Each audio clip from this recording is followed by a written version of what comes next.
play music for hours and hours, but the sun will still be coming up soon. It all began with a camp out. Both of us were in the same ward at the time. It was when I first moved to Yuma, and that's all I remember of the camp out was this little blonde-haired girl that kept making googly eyes at me. We went to the same high school, and in the same high school we didn't have any classes. We weren't in the same seminary class. We saw each other here and there, but it wasn't anything special.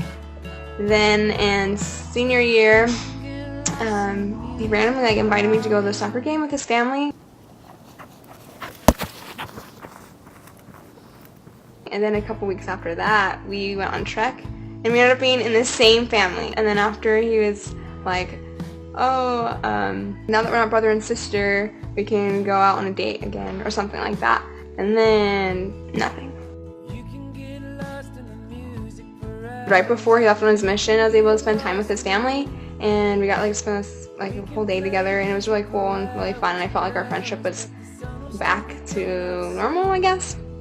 And then he went on his mission, and then I left on mine. When I came home, it just seemed that everything that we were doing together, and we didn't really mean to. We were going to Institute, we were going to FHE, we saw each other every day.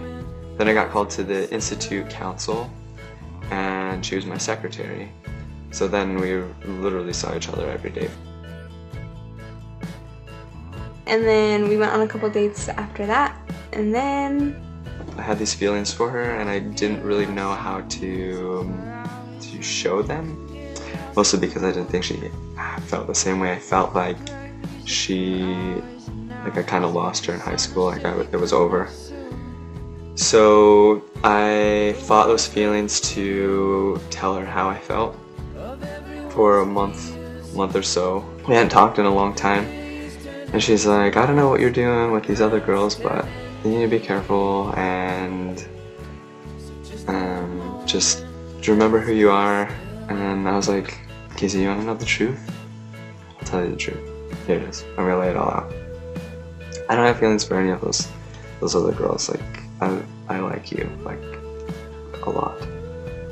And she's like, I don't know what to say, but I don't have those feelings for you anymore. I realized after 6 months we were spending every day together that I was like, okay, I guess I've been so focused on not liking him that I wasn't allowing myself to really know how I really felt for him, and I ended up realizing that I did have romantic feelings for Patrick Rodgerson. And so then the thing was that I was moving. We were kind of going back and forth whether or not we should do long distance, and I was like, I don't think we should. I think we kind of figure things out and see where life takes us type thing.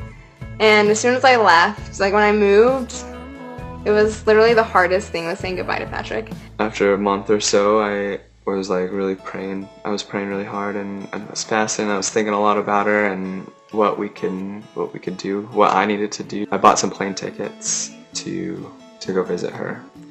I bought some a few weeks apart to give us some time away, and then be able to know if she was the one I wanted. And I received an answer that the next time I saw her, I would know if she was the one or not. And she came down one weekend, and I knew immediately that she was the one I was supposed to marry. I wanted to tell Kaycie my whole plan, what I was gonna do, because I had already bought the ring, and she was freaking out. I almost broke up with him though. He would never. I'd ask him what is this, and he would just basically avoid the question. But then there was one weekend that I went up to Utah, and we were at a park, and it was perfect setting, and I couldn't pass it up. So I untied my shoe while we were sitting down at this little pond area. I was like, I'm getting really cold, so we need to go inside. I'm starting to shiver. And she started to get up and started to walk away. I was like, oh, hey, Kaycie, hold up. And then I got down on one knee, and I was like, Kaycie, little doll, will you help me tie my shoe? I was so mad. I was like, are you kidding me? And then we did some pull-ups. I don't know how that got in there. And from that point on, I was on my toes. Like, as soon as he proposed, I was on my toes. I was anticipating a proposal. Oh, the world's just spinning a little too fast.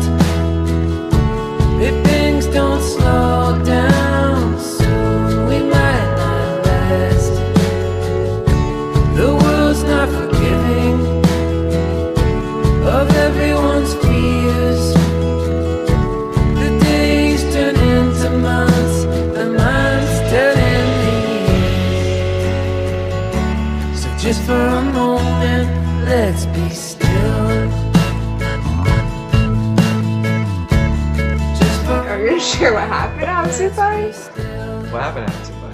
I proposed to you at Dubai. just for a moment.